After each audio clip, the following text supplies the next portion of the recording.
As the fabric that holds the Kenya Kwanza government together continues to wear out, the public display of wrangles has now become a subject of conversation, not just in the political arena, but also on the floor of the National Assembly. We have lately seen discordant voices, especially emanating from the presidency. These photos of Deputy President Rigathi Gachagua boarding a KQ flight while carrying his own briefcase have elicited a lot of debate and seemingly confirming the talks on his frustrations in government. And now, members of parliament put it on the floor to confirm whether the deputy president was being frustrated or is just seeking sympathy. A real problem that the deputy president is suffering, that as a house we can help him solve, that this is the right platform. But if he's creating, disunity and playing victim at the same time, so that a particular section of the government would go a different way, then we want to know and call him to order. Inafaa wakati huu tuwe tunaongea juu ya finance bill, Mheshimiwa Spika, lakini tetesi ambazo zinakuja katika taifa hili wakati huu ni vipi deputy president anatembea, naibu wa rais ametembea na begi, sijui imekuwa vipi. Nothing that stops them from dragging that Gachagua here so that they can impeach him. They can impeach him so easily by bringing him here and vote against him. So why should we divert from business of this house and enter into some charade and hypocrisy and politics instead of doing business which is before us? Mr. Speaker, the Deputy President is very serious about supporting the talents in this country. Only a few days ago, Mr. Speaker, the Deputy President was there for the launch of the Bahati show, Mr. Speaker. We might have had a continuation of the same show on the side, on the runway of at JKI, Mr. Speaker. The act of a Deputy President towing a travel bag on a runway is not a display of talent. And it cannot be. That bag is for something else. Another thing that struck me in that episode is what was the content of that bag, because the deputy president could not even give it to his bodyguard. The deputy president did not just appear for the photograph. The deputy president was driven to the airside with his full security detail, including the presidential guards that guard him from the Wrecker squad. They were there with him.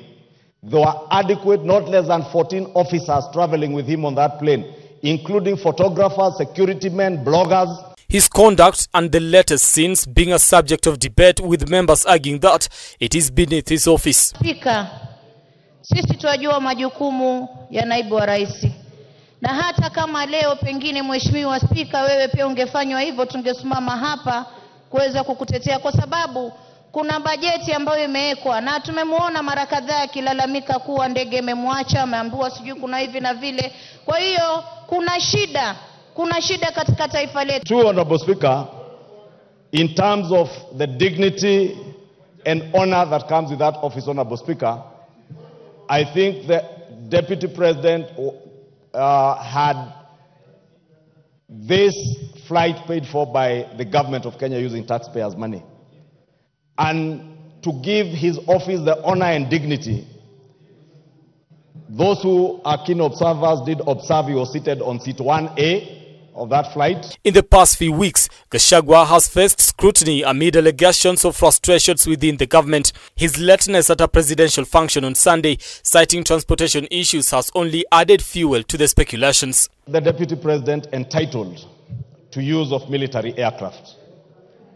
Honorable Speaker, I did engage the Cabinet Secretary for Defense, and indeed I have asked, Honorable Speaker, so that we may put this matter to rest, I will be writing to the Cabinet Secretary for Defense to appear before this House in plenary to answer to questions pertaining the use of military aircraft in the country, because he did assert the other day that only the President and the First Lady, the President as Commander-in-Chief, since we don't have a Deputy Commander-in-Chief, has access to military aircraft. With Gachagua maintaining his stance on the one man, one shilling, one vote, the members of parliament now say the talk could divide the nation ethnically as they called out Nyeri Governor Mutahi Kahiga. And their conduct in public.